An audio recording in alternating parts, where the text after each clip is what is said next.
What's going on, guys? Today is going to be my first episode of the build series for my Prerunner. It is a 98 Isuzu Hombre, which is basically just a rebadged S10. It has full FOA suspension, coilovers, bypasses, 4-inch hydraulic bumps, 4-link setup in the rear, and then long travel in the front. Here's a look at that. It has a 350 small block, just a stock 350 with a turbo 300 trans. Here on the inside, 5-point harnesses, cheap intercom system I built. I'll probably do a video just for that because it came out much cheaper than buying an expensive like rugged setup or something. Yeah, so then here's the rear. I just built these trailing arms. Should have started this series when I did those because that was a process, and I don't think they came out too bad.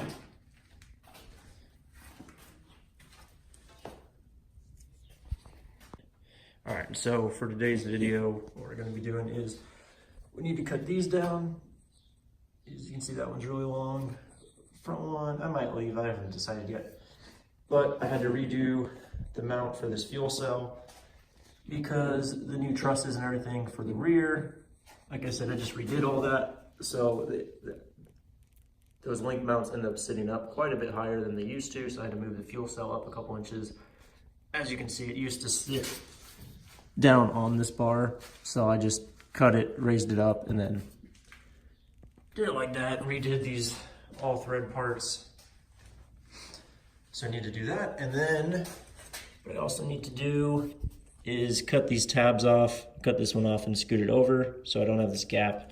My old trailing arms had much larger misalignment spacers that I can't get out of the Heims, so I have to move those over. If we get all that done, maybe we'll tear it all apart and paint everything up. And I also need to weld in this truss on the back. As you can see, it's just tacked in there for now, just so I can mock it all up.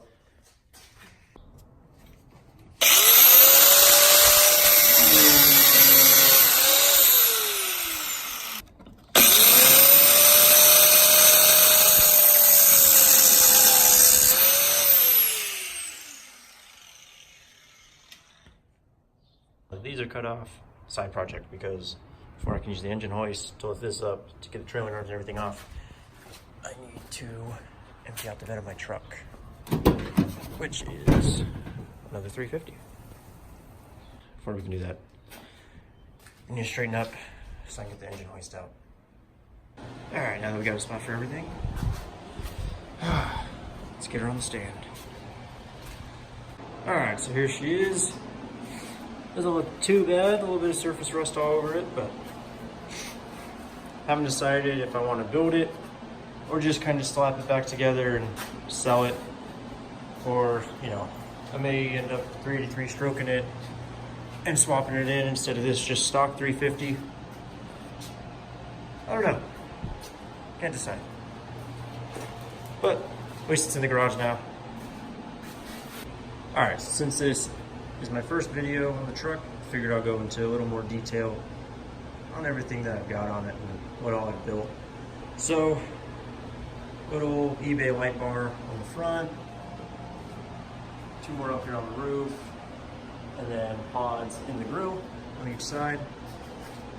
So it's got aluminum radiator, fan, transcooler. There's another fan on the back side of the radiator. So this truck, when I got it, came with the stock 2.2 4-cylinder Chevy motor, which did not run. I think I got it to run once, and it was just in a limp mode, and then I could never get it to fire up again.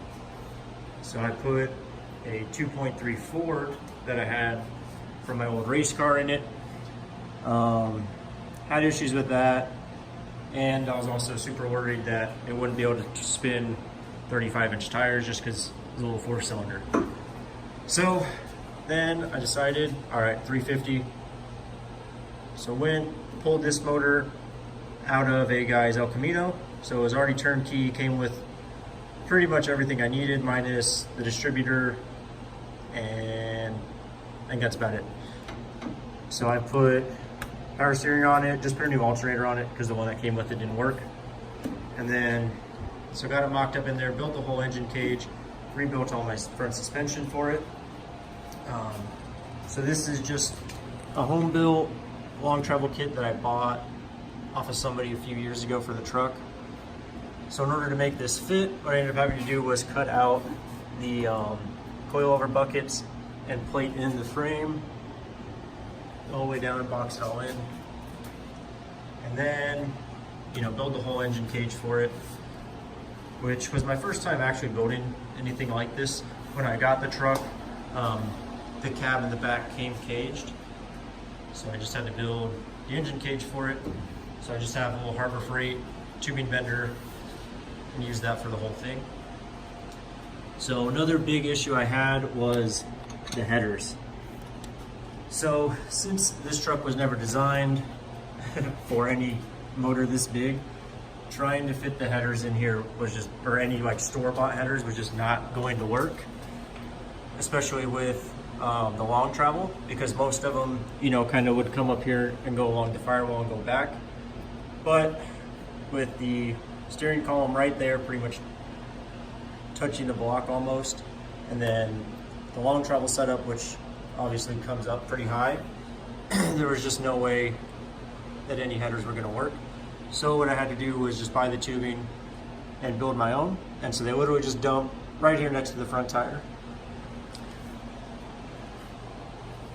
So that took forever. Stuff's falling on me. What else? Yeah, so as I said before, full FOA suspension all four corners. So these are 2-inch 2.0 bumps, I believe, and then 12-inch coilovers. I did have to build the steering tie rods for it. So I think the front is bumped and strapped at 19 or 20. I don't remember exactly what it was when I measured it. All right, so then, as I said, light bars up top. Then we come over here to the interior. The battery charger just put in here while I was cleaning the garage. Alright, so most of my electronics are over here. Little fuse box. All my relays are just kind of strapped up along this bar. Starter relay. It's pretty simple stuff. I need to cover this hole where the manual transmission was, because now it's just got a turbo 300 with a B&M shifter. Shifter's not the greatest. It's not what I was expecting. So what I wanted was the ratcheting shifter, which this is. It does ratchet, but it only goes up. So here, so if we put it in first, it'll go second, drive, and then you can't downshift it, which is what I wanted. Is I wanted to be able to just first, second, back to first if I needed, drive, or you know, third basically, because this thing isn't going to shift itself. So I was kind of bummed about that. So I basically just have to pull the lever right here on the bottom of it and shift it manually rather than just being able to do the cool ratchet movement. But other than that, bunch of switches for fuel pump, fans, ignition, all that kind of stuff.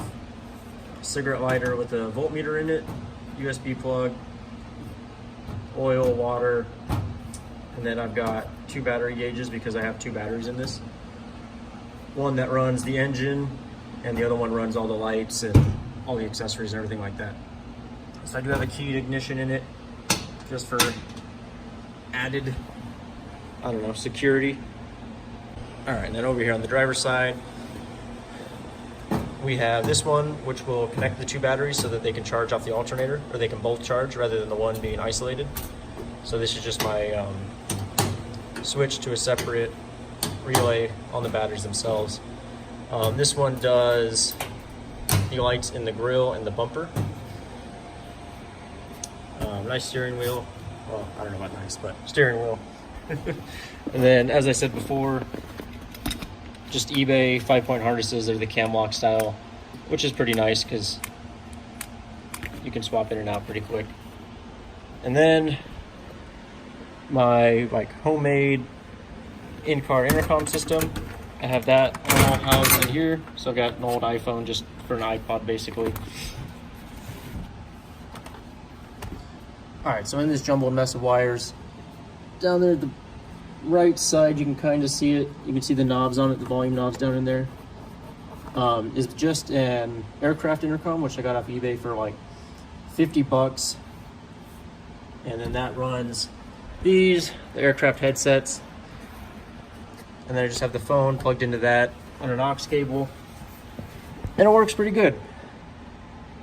And then, yeah, obviously, I just mounted it all in an ammo can to keep it kind of protected from the dust and water and stuff. I also have 2 USB ports in here. Well, I guess 4, because there's 2 on each of them. And so that will power everything that's in there. So if I hit the main power switch, so the gauges, everything light up. And if I turn the key, you can see all this stuff lights up. The iPhone starts charging.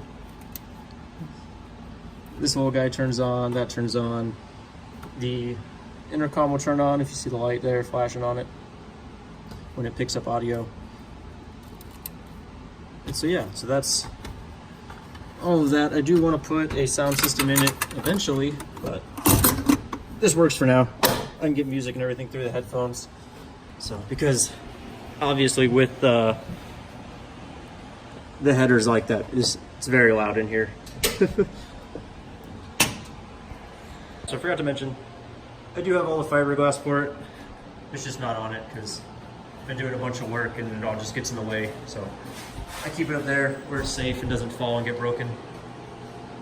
All right, so for the back, as I said earlier, I just built these new trailing arms and the links for the 4-link system and cut off everything old off the rear end, redid it all, also put a locker in the rear end so I don't just spin one tire now.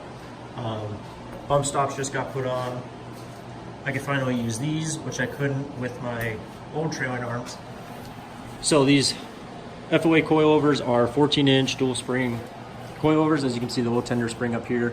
I do need to go swap that out for a stiffer one. As you can see, it's completely coiled down just on the way to the truck. And then a 16-inch triple bypass. These should work pretty good. I haven't tried them yet.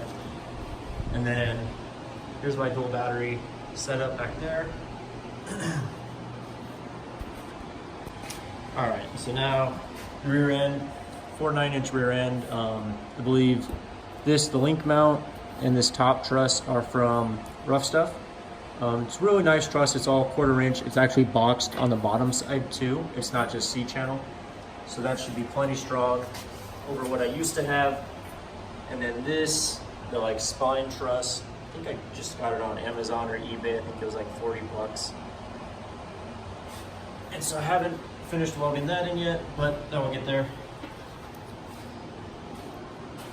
So for aluminum straps in the back, I just got these since I rebuilt everything. They're Pro Comp straps. Aluminum straps in the front. I have these asphalt. I think also just cheap ones. And then, I'm trying to think, what else do we have? I finally just hooked up my brake booster, so you're not standing on the brakes. And as I said earlier, just finally hooked up power steering because this thing is impossible to turn. Big tires, no power steering, and no alignment because I built all the steering stuff. So it was rough. It's got I believe it's a 10-gallon fuel cell.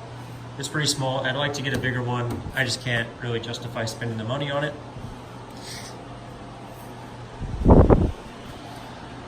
If any of you guys are wondering about all the dirt bikes in the garage, this one is an 02 CRF 450. It's my coworker's. He just kind of keeps it in my garage. It needs parts. It doesn't run. These two are mine. This one's an 05 YZ 450F. And this one is a 99 YZ 250. And I just got this one, I don't know, maybe 3 months ago. The guy had it sitting in the sun for years, so it was all kinds of messed up, hadn't been run. So I picked it up cheap, threw new plastics on it, got it running new tires, seat I haven't replaced yet, but that'll get there. The gas tank I need to replace because every time this thing falls or gets dropped, it cracks the tank. You can see right there where I've RTV'd it back together. This is golf cart's my roommate's. I don't know what the deal is with it. I just kind of use it to stack all my shit. As for the 450, it needs front tires really, really bad. I don't know if you can see these, but a lot of the knobs are just chunking and trying to rip off. It also doesn't hold air for very long, so. But back tire, this is a cheap back tire I bought for that 250, and the front tire on the 250 was actually meant for this because I didn't plan on getting that. It was just too cheap to pass up, so I got it. I already had the front tire that was supposed to go on this, threw it on that, threw the good back tire from this onto it just so I could ride it and try it out. And then initially I was planning on just flipping it and selling it, but then I liked it, so I kept it. So now I've got 2 bikes, and now I have to mix gas, which is fine. All right, so I think what I decided to do, instead of cutting this off and moving it in, is I'm just going to make a spacer and put it on that inside. Because to get this cut off, I'm gonna have to pull the whole rear end out, which means holding these arms up so the truck doesn't fall.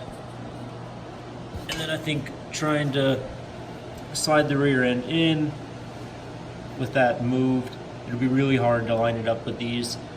It was difficult to get these in there the first time with them, with a huge gap that there is, because these want to sit in more, so it's really pretty difficult to slide them this way to where they would need to be. So I think I'm just going to measure it, make a spacer, put that spacer in here, and use like a ratchet strap to the rim to pull this over.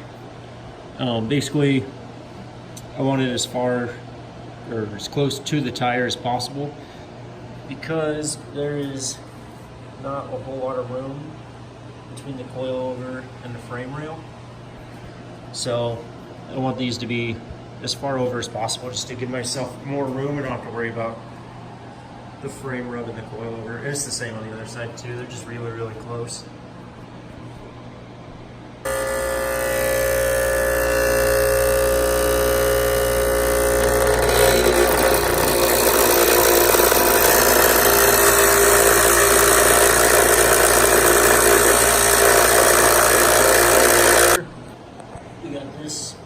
Strapped to the rim and pulled over, so we'll pull out this drill bit that I had in there just holding it, and we'll actually put in a bolt. Alright, and there's our spacer and bolt for the one side. Now we just gotta do the other one. Alright, this side's done, and now I got a little bit more room between the frame and the shock. Alright guys, I think that's where I'm probably gonna stop today's video. Hopefully later this week I will get the drive shaft in, and then next weekend probably go out and try it out with all the new stuff, see how she runs. Alright guys, that'll be it for this one. Later.